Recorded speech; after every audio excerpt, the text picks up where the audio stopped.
Сыр диқандарын толғандыратын ең өзекті мәселенің бірі аяқ судың тапшылығы. Абырай Жақаев атындағы Қазақ күріш шаруашылығы ғылыми зерттеу институтының ғалымдары бұл проблеманы шешудің тың тәсілін ұсынып отыр. Ол дақыл тұқымымен бірге егілетін зиба гидрогелінің түйіршіктері. Сала мамандары Қаратау бөктерінде өткен семинарда әлемдегі ең озық технологияның тиімділігі туралы кеңінен түсіндірді. 5 гектар жерге егілген мақсары мен бидай бірде-бір рет суарылмаған. Өздеріңіз көріп тұрсыздар, егін жайқалып өсіп тұр. Мұның себебі Абырай Жақаев атындағы Қазақ күріш шаруашылығы ғылыми зерттеу институтының ғалымдары зиба деп аталатын жаңа препаратты қолданысқа енгізіліп, суарылмайтын жерлерге осындай егін шаруашылығын дамытып отыр. Ылғал сақтағыш зиба аквагелі негізінен тәлімі жерлерге, яғни тау бөктеріндегі су шықпайтын егіс алқаптарына арналған. Бұл препарат ерте көктемде тұқыммен бірге себіледі. Сосын жердің ылғал мен минералдарын бойына жинап, дақыл пісемдегенше қажетті сумен тыңайтқыштармен қамтамасыз етіп тұрады. Басты ерекшелігі зибаның бір түйіршігі өзінің салмағынан 500 есе артық суды бойына сіңіреді екен. Зиба деген препарат негізінде Америкада жасалған.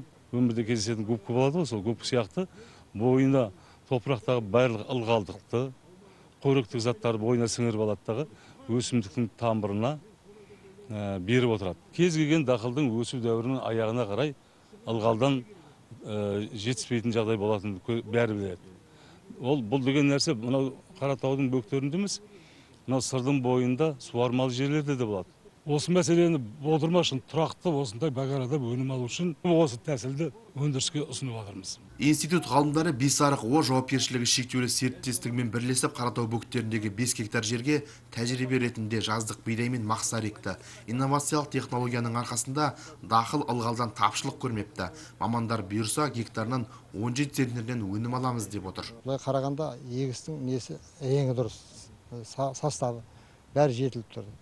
Гүлдеуі де жақсы, түпсанында түгел, шөлден өліп атқан жоқ. Нарады қазып көрсек қазір, дақылдың түскен жерінде уже нәм бар, 6 сантиметрден арман қарай нәм. Далада 20 сантиметрден нәм кетіп қалды, төмен қарай.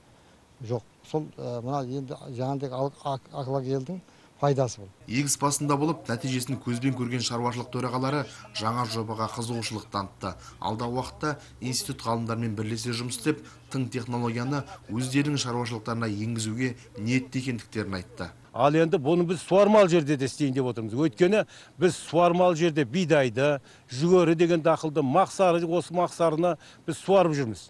Неге оны суарамыз? Біз алдына да қойсақ, ол суармаймыз да, біздің суды үнемдейміз, әрі оған ішіне кіріп, оған зиянды тигізбейміз. Суарған кезеңінде біраз ой жерлер болады, қыр жерге бармайды су, ой жерді жаңа үймелеп өліп қалады, осыдан да сақтайын деп тұр.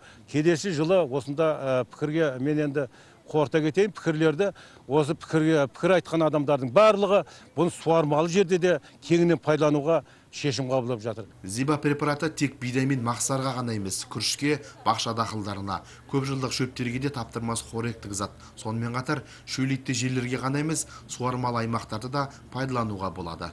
Әкімжан Жолтаев, Алпамыс Әшірбеков, Қанат Махамбетов, Қызылорда телеарнасы, Жаңақорған ауданынан.